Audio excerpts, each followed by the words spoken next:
What's up, Bears Nation? The offseason buzz is real, and it's time we talk about what's shaping up to be one of the most interesting angles heading into the 2025 season. The Chicago Bears have definitely made moves. Big ones, and the roster is starting to look a whole lot more competitive on paper. But even with all the additions and improvements, there's one area that's still raising eyebrows. The pass rush. Yeah, that front seven might need just a bit more juice. Let's set the stage here. The Bears still have Montez Sweat, who's clearly the leader of that edge unit, and they just handed a serious contract. 3 years, $48 million to Dayo Odeyingbo, a guy who's got potential and physical tools to become a real game wrecker on that line. But once you get past those two, things start to look a little shaky. The depth just isn't there yet. You're talking about players like Daniel Hardy, Dominique Robinson, and Austin Booker, guys who haven't exactly made a name for themselves in the league. And after a season where the Bears only managed 40 sacks, with Sweat leading the pack with 5.5, it's clear that generating consistent pressure is still a work in progress. Now here's where things start to get interesting. Enter Dennis Allen. The new defensive coordinator brings a ton of experience and a proven track record of building physical, aggressive defenses. His arrival alone is going to change the tone and identity of this unit. But even the best defensive minds need the right personnel. And if the Bears want to take that next step, they might need to dip back into free agency. Not necessarily for a blockbuster move, but for the kind of signing that adds depth and reliability. That's where a name like Tanner Passanyan starts to make a lot of sense. Now, Passanyan isn't the flashiest name out there, but let's not overlook what he brings to the table. He's got size, he's got power, and most importantly, he knows Dennis Allen's system inside and out. From 2021 to 2024, Passanyan played under Allen with the New Orleans Saints. And during that time, he carved out a nice role as a rotational edge rusher. The fit is already there. This isn't about projecting how he might adapt to a new scheme. He's already been there, done that. Injuries, of course, have been part of his story. An Achilles tear sidelined him for most of the 2024 season, limiting him to just 3 games. But when he's healthy, the guy flashes. Back in 2021, he tied his career high with 4 sacks. Fast forward to 2023, he recorded 3 sacks in a single game, setting a new personal best and reminding everyone just how disruptive he can be. Over his 4 seasons in New Orleans, he totaled 9.5 sacks and racked up 24 quarterback hits. That's not elite production, but it's solid. Or more importantly, is dependable. Before joining the Saints, Passanyan started his NFL journey with the Kansas City Chiefs. He came into the league as a second-round pick in 2017, and by 2020, he was a big part of that defense, starting 15 games and helping them win a Super Bowl. During his time in Kansas City, he recorded 7 sacks and 18 quarterback hits, showing that he could handle both starting and rotational duties. And here's the thing. Throughout his entire career, Passanyan has thrived in rotational roles. Out of 104 NFL games, he's only started 34. That might sound like a negative, but in reality, it's exactly what the Bears are looking for. They've already invested heavily in Odeyingbo, and they're banking on him and Sweat to start and dominate. But having someone like Passanyan in that rotation gives the defense a layer of security. It's about depth, experience, and being able to keep the pressure coming no matter who's on the field. Plus, you just can't ignore the Allen connection.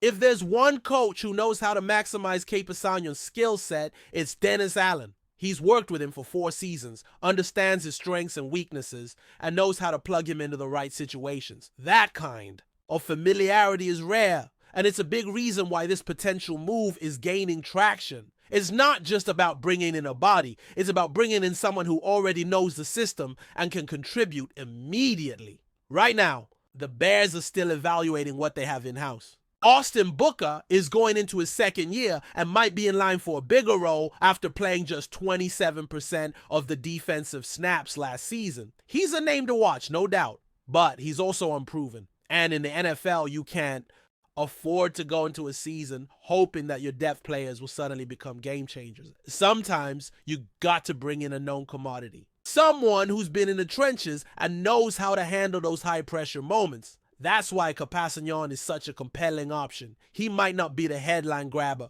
but he fits. He fits the scheme, the coaching staff, and the current roster construction. He brings a veteran presence without demanding a starting role. And that's exactly what this defense needs to round itself out. If the Bears are serious about taking that next step, if they really want to close the gap on the top defenses in the league, then every position matters. Every snap matters. And adding a player like Capassignon could be the kind of under-the-radar move that makes a difference in tight games late in the season. Let's be honest, it's never just about the stars. It's about having a complete unit, a defense that can rotate fresh legs, keep the pressure high, and adapt when injuries or fatigue hit.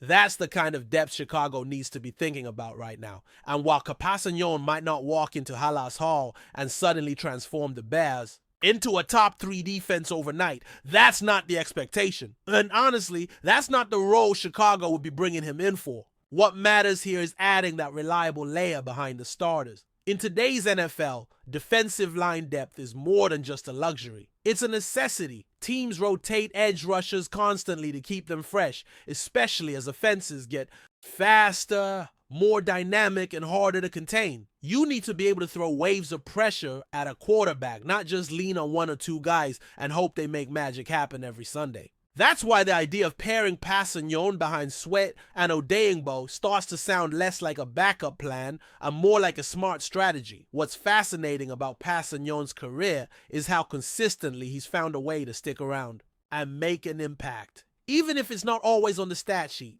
His snap counts have fluctuated, his role has changed from team to team, and injuries have certainly slowed his momentum. But when you watch the tape, there are flashes, real flashes, of a player who can collapse a pocket, disrupt a play, and make quarterbacks uncomfortable. That's not something you teach. That's instinct and experience. And in a system like Allen's, where players are often asked to play with discipline and disrupt timing rather than just pin their ears back and go, Capassignon makes a lot of sense. Another thing that shouldn't be overlooked is leadership. No, he's not going to be the voice of the locker room or the face of the franchise, but veteran presence matters. Like when you're a team like the Bears trying to climb out of years of mediocrity and build something sustainable, having guys who know what it takes to win and grind through adversity is invaluable. Passignon's been part of a Super Bowl team. He's played under multiple coaching staffs, and he understands how to adapt. That kind of mindset helps set a tone for younger players still trying to find their way. Austin Booker, for example, could benefit tremendously from working alongside someone like Capassignon. Booker is still raw. He's got the athletic profile, he's shown some flashes, but he's far from polished. Having a vet like Capassignon in the rotation gives Booker more time to develop without the pressure of being thrown into the fire. It also gives the coaching staff more flexibility. They can manage reps, create situational packages, and avoid overexposing young talent too early. It's all about playing the long game while still pushing for short-term results. And let's face it, if there's a defensive coordinator in the NFL who knows how to bring out the best in versatile edge players, it's Dennis Allen. He's made a career out of maximizing talent that other teams often overlook. With the Saints, he turned their front seven into a nightmare for opposing offenses. He values players who can play multiple techniques, hold the edge, and stay disciplined. Not just stat chasers looking for the glory sack. That's why Passignon flourished under him. That's why the reunion makes so much sense. It's not just about familiarity. It's about fit, philosophy, and trust. And while we're talking about Allen, let's not forget this guy isn't coming to Chicago just to implement another version of what the Bears have always done defensively. He's here to reshape the identity of this defense. That means hybrid fronts, exotic blitz looks, smarter gap discipline, and more physicality.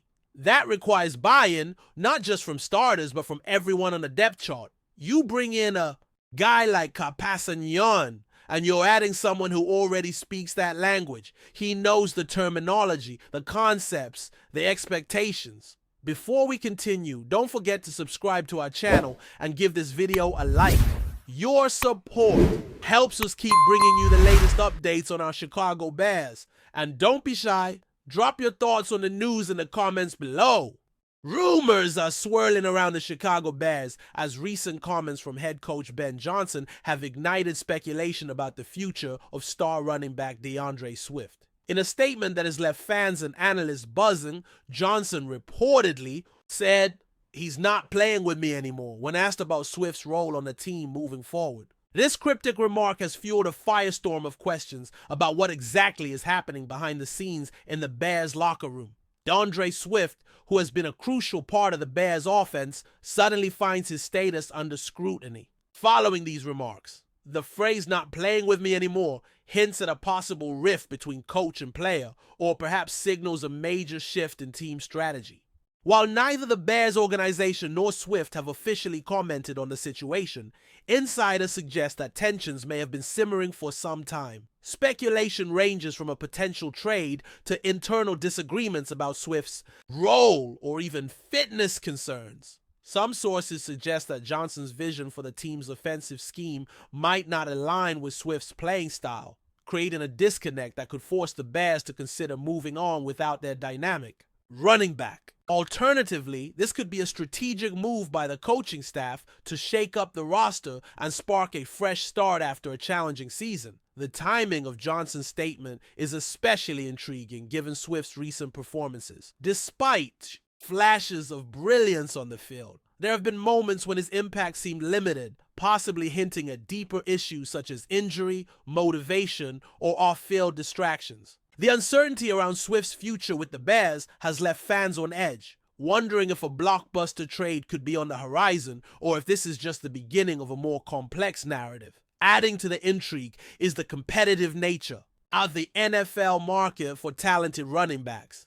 If the Bears are indeed considering moving on from Swift, multiple teams would likely show interest, given his proven abilities and youthful potential. For Swift, a change of scenery could mean a fresh opportunity to reignite his career, while for the Bears, it might represent a bold step toward rebuilding and retooling the roster under Johnson's leadership. At this stage, all eyes remain on the Bears organization for further clarification. Will Johnson's statement mark the end of Swift's chapter in Chicago, or is this simply a strategic ploy to send a message within the team? As the offseason progresses, the sports world watches closely, awaiting any signs that could confirm or dispel the rumors. One thing is certain, the relationship between Ben Johnson and DeAndre Swift has become one of the most talked about storylines in the NFL, and the coming weeks could bring dramatic developments that reshape the Bears' future. That's it for this update. If you enjoyed the video and want to stay updated with exclusive news about our Chicago Bears, be sure to subscribe to our channel and hit that like button. We can't wait to hear your thoughts in the comments. See you in the next video.